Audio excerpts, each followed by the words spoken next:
우리는 신앙생활을 하면서 확신이라는 말을 자주 사용합니다. 마음이 분명해질 때도 있고 이 길이 맞다고 느껴질 때도 있습니다. 그런데 시간이 지나 돌아보면 그 확신이 나의 생각이었는지 아니면 하나님이 주신 마음이었는지 헷갈릴 때가 많습니다. 그때 우리는 스스로를 탓하거나 믿음이 부족해서 그렇다고 쉽게 결론을 내리기도 합니다. 하지만 확신이 흔들린다고 해서 하나님이 침묵하셨다고 말할 수는 없습니다. 오히려 하나님은 우리가 확신을 어떻게 붙들고 있는지를 보게 하시며 그 확신의 성격을 분별하도록 이끄실 때가 많습니다. 나의 확신과 하나님이 주시는 마음은 겉으로 비슷해 보여도 그 안에서 작동하는 방향과 열매는 분명히 다릅니다. 오늘 말씀에서는 그 차이를 차분히 살펴보며 우리가 붙들고 있는 확신이 어디에서 왔는지를 분별해보고 하나님이 주시는 마음을 따라 살아가는 길이 무엇인지 함께 나누려 합니다. 첫째, 나의 확신은 선택을 재촉하지만 하나님의 마음은 기다릴 힘을 줍니다. 확신이 생기면 마음이 급해질 때가 많습니다. 이제 알았으니 바로 움직여야 할 것 같고 더 이상 미루면 안 될 것처럼 느껴집니다. 그래서 나의 확신은 종종 우리를 서두르게 만듭니다. 지금 결정하지 않으면 기회를 놓칠 것 같고 빨리 선택해야 안전할 것 같다는 생각이 마음을 채웁니다. 이때의 확신은 분명해 보이지만 그 안을 들여다보면 조급함과 불안이 함께 섞여 있는 경우가 많습니다. 나의 확신이 강해질수록 마음은 더 바빠집니다. 주변의 말이 잘 들리지 않고 잠시 멈추자는 조언이 답답하게 느껴집니다. 기다리자는 말은 믿음이 없는 것처럼 보이고 신중하자는 말은 기회를 놓치게 만드는 방해처럼 느껴집니다. 그래서 나의 확신은 선택을 재촉하고 빨리 결론을 내리도록 우리를 몰아붙입니다. 그러나 이런 상태에서는 마음이 편안해지기보다 더 긴장하게 되고 선택 이후에도 계속 불안이 남는 경우가 많습니다. 반대로 하나님이 주시는 마음은 전혀 다른 방향으로 우리를 이끄십니다. 하나님의 마음이 임할 때 상황이 당장 바뀌지 않아도 이상하게 마음의 여유가 생깁니다. 지금 결정하지 않아도 괜찮고 조금 더 기다려도 괜찮다는 생각이 듭니다.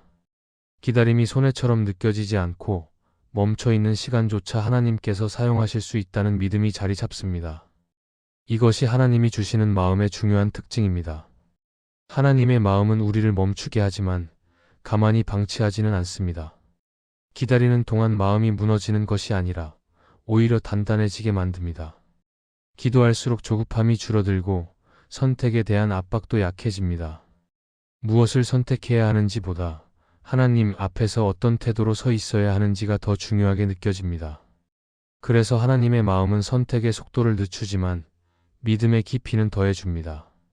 성경을 보면 하나님은 자주 기다림을 통해 사람을 준비시키십니다. 급하게 움직였을 때보다 기다림 속에서 더 분명한 길이 열리는 경우가 많습니다. 기다림은 아무 일도 하지 않는 시간이 아니라 하나님께서 우리 마음을 정리하시는 시간입니다. 이 시간 동안 우리는 내 생각과 하나님의 뜻을 구분하는 법을 배우게 됩니다. 그래서 하나님의 마음이 주어질수록 선택은 늦어지지만 방향은 더 분명해집니다. 나의 확신은 지금 당장 결과를 보고 싶어 하지만 하나님의 마음은 과정 속에서 우리를 지켜주십니다. 기다릴 수 있다는 것은 확신이 없어서가 아니라 하나님을 신뢰하기 때문에 가능한 태도입니다. 마음이 급해질수록 스스로에게 물어보아야 합니다. 이 확신이 나를 평안하게 하고 있는지 아니면 몰아세우고 있는지를 살펴보아야 합니다. 하나님의 마음이 주어질 때 우리는 선택 앞에서 흔들리지 않습니다. 기다리는 동안에도 마음이 무너지지 않고 상황이 변하지 않아도 불안에 끌려가지 않습니다. 선택을 재촉하는 확신이 아니라 기다릴 힘을 주는 마음이 있다면 그것은 하나님께서 우리를 붙들고 계신다는 신호일 수 있습니다. 이 기다림 속에서 우리는 더 분별력 있는 선택을 하게 되고 결과보다 하나님을 먼저 바라보는 믿음으로 한 걸음 나아가게 됩니다. 둘째, 나의 확신은 조건을 붙이지만 하나님의 마음은 맡김으로 이어집니다. 확신이 생길 때 우리는 종종 조건을 함께 세웁니다.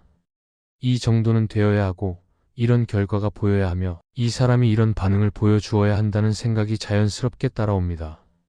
그래서 마음속에는 기준표가 하나 생기고 그 기준에 맞으면 맞다 하고 조금만 어긋나면 다시 흔들리게 됩니다. 나의 확신은 이렇게 조건을 달고 움직이기 때문에 상황이 바뀔 때마다 힘을 잃기 쉽습니다. 조건이 많아질수록 마음은 더 바빠집니다. 혹시 이 조건이 무너지면 어쩌나 하는 걱정이 따라오고 조건을 지키기 위해 스스로를 설득하거나 상대를 조정하려는 마음도 생깁니다. 그러다 보면 확신은 점점 계산으로 바뀌고 믿음은 긴장으로 바뀝니다. 겉으로는 분명해 보이지만 속에서는 늘 확인해야 하고 증거를 요구하게 됩니다. 반대로 하나님이 주시는 마음은 조건보다 맡김으로 우리를 이끄십니다. 모든 것이 정리되지 않아도, 결과가 보이지 않아도 하나님께 맡길 수 있다는 마음이 먼저 생깁니다. 맡김은 포기가 아니라 신뢰입니다. 내가 통제하지 않아도 하나님께서 일하신다는 믿음이 자리 잡을 때 마음은 한결 가벼워집니다. 그래서 하나님의 마음이 임하면 조건을 하나씩 내려놓게 됩니다. 맡김의 마음이 생기면 상황을 대하는 태도도 달라집니다. 계획대로 흘러가지 않아도 크게 흔들리지 않고 예상과 다른 반응이 나와도 마음이 무너지지 않습니다. 결과를 붙잡고 조정하려 하기보다 하나님께서 어떻게 이끌어 가실지를 기다릴 수 있게 됩니다. 이때 확신은 더 단단해지고 마음은 오히려 안정됩니다. 하나님의 마음은 우리를 수동적으로 만들지 않습니다.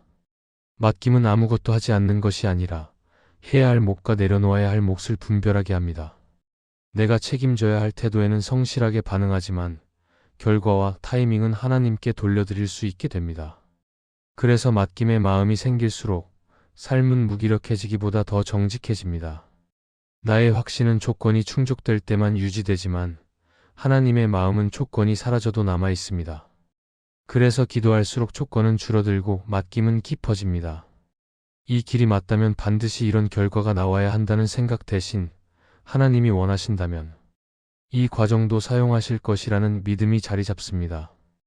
이 믿음은 상황을 통제하려는 힘을 내려놓게 하고 마음의 평안을 지켜줍니다. 조건을 붙이는 확신은 쉽게 피곤해집니다. 계속 확인해야 하고 계속 점검해야 하기 때문입니다. 그러나 맡김으로 이어지는 하나님의 마음은 우리를 쉬게 합니다. 하나님께서 책임지신다는 믿음이 있기 때문에 우리는 한 걸음씩 충실하게 걸어갈 수 있습니다. 그래서 지금 내 마음을 점검해 보아야 합니다. 이 확신이 조건을 더 만들고 있는지 아니면 맡김으로 나를 이끌고 있는지를 살펴보아야 합니다. 조건이 줄어들고 하나님께 맡길 수 있는 여유가 생기고 있다면 그것은 나의 확신이 아니라 하나님이 주시는 마음일 수 있습니다. 이 맡김 속에서 우리는 결과에 매이지 않고 순종의 길을 더 자유롭게 걸어가게 됩니다. 셋째, 나의 확신은 상황에 따라 변하지만 하나님의 마음은 상황 밖에 서 있습니다. 우리가 확신이라고 부르는 것 가운데 많은 부분은 사실 상황의 영향을 많이 받습니다. 일이 잘 풀릴 때는 마음이 단단해 보이지만 예상과 다른 일이 생기면 금세 흔들립니다.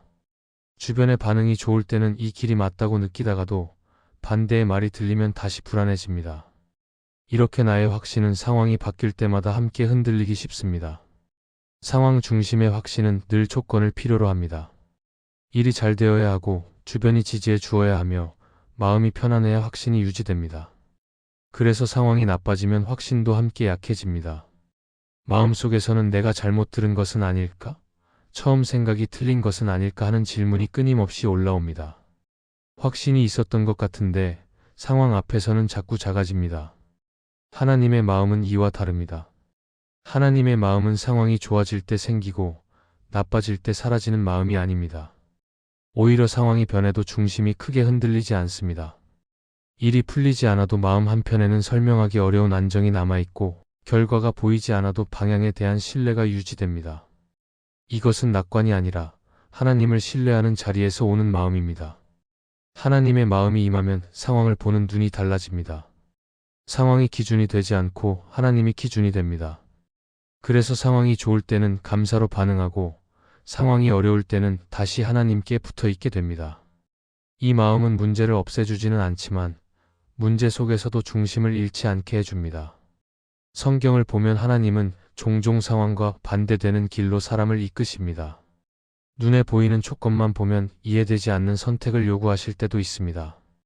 그러나 그 길을 걷는 사람에게 하나님은 상황을 넘어서는 마음을 주십니다. 이 마음은 불안보다 신뢰를, 계산보다 순종을 선택하게 합니다. 그래서 하나님의 마음은 상황에 매이지 않고 상황 밖에서 우리를 붙잡아 줍니다.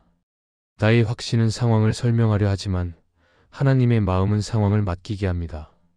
나의 확신은 상황이 좋아지면 커지고 나빠지면 작아지지만 하나님의 마음은 상황이 어떠하든지 하나님이 함께 하신다는 사실을 놓치지 않게 합니다.